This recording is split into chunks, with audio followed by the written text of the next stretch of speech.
Hey everyone, and welcome back. I am so excited for this deep dive because we're going to be tackling a question that I know a lot of us grapple with, especially when we hit that mid-career point. And that is, what career really suits me?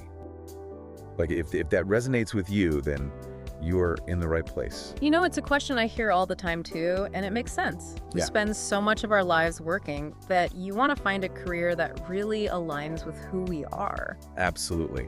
And that is why I am excited to dig into Liim's guide, Choosing the Right Career for Me.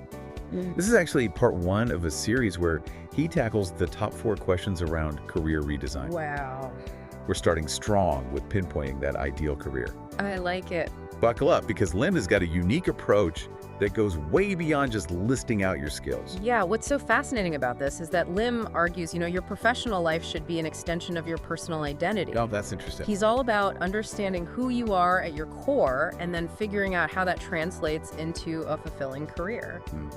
Love that. Yeah. It's like he's saying, hey, your work should light you up, not drain you. Exactly. And he uses these really relatable examples. Like, he talks about Jane, Oh, yeah. a total marketing rock star who's killing it in her field, but still felt like something was missing. Yeah, Jane's story is a perfect illustration of how, it's not always about lacking skills. Sometimes it's about recognizing which skills actually energize you versus which ones leave you feeling burnt out. Oh, I see. And that's where his affinity quadrant. I have to admit the name sounds a little intimidating at first, but Exactly. trust me, once you grasp it, it's like a light bulb moment. It is. It's actually a really simple visual way to categorize your skills into 4 buckets. Okay, Motivated skills, things that you genuinely enjoy and you got it.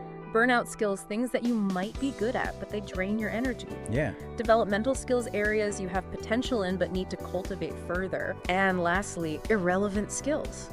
Things that aren't really relevant to your career goals. So simple. Yeah.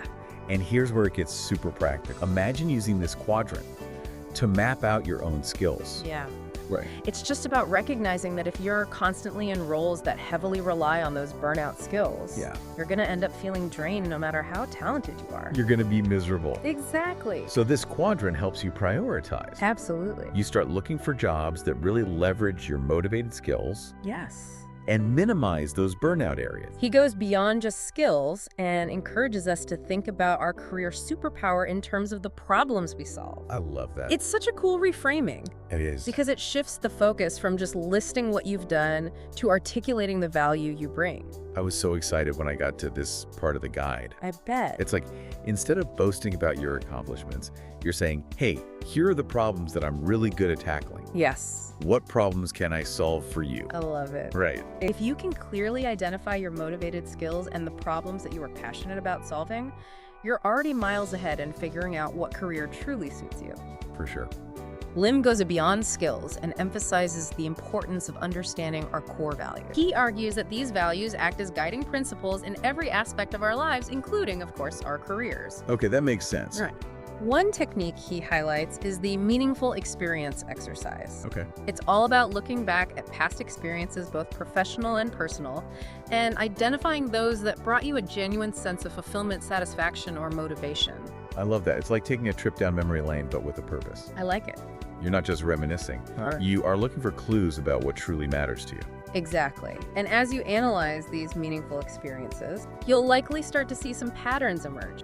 Okay. What were the common threads? What were the underlying values that contributed to those positive feelings?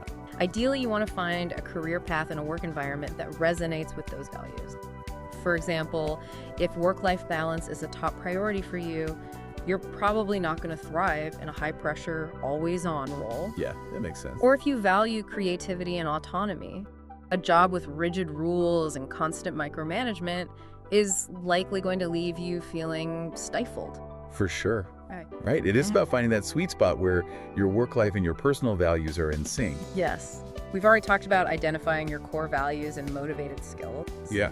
Now it's about connecting those elements to your professional goals and aspirations.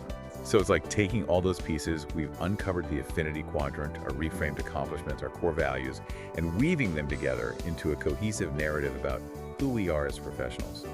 Exactly. Think about the problems you solve, the impact you want to make, and the kind of work environment that aligns with your values. So as we wrap up this deep dive into Liim's guide, What are the key takeaways for our listeners? What do we really want them to walk away with? It's about aligning your professional life with your personal identity, understanding your motivated skills, core values, and the problems you solve. I feel like we've given our listeners a toolbox full of practical strategies to answer that big question. What career truly suits me? I think so too. Yeah. And remember, this is just the first step in Yuewen Lim's series on tackling the top 4 questions related to career redesign. Oh, right. There's so much more to explore, so stay tuned for future deep dives. Until then, happy diving, everyone.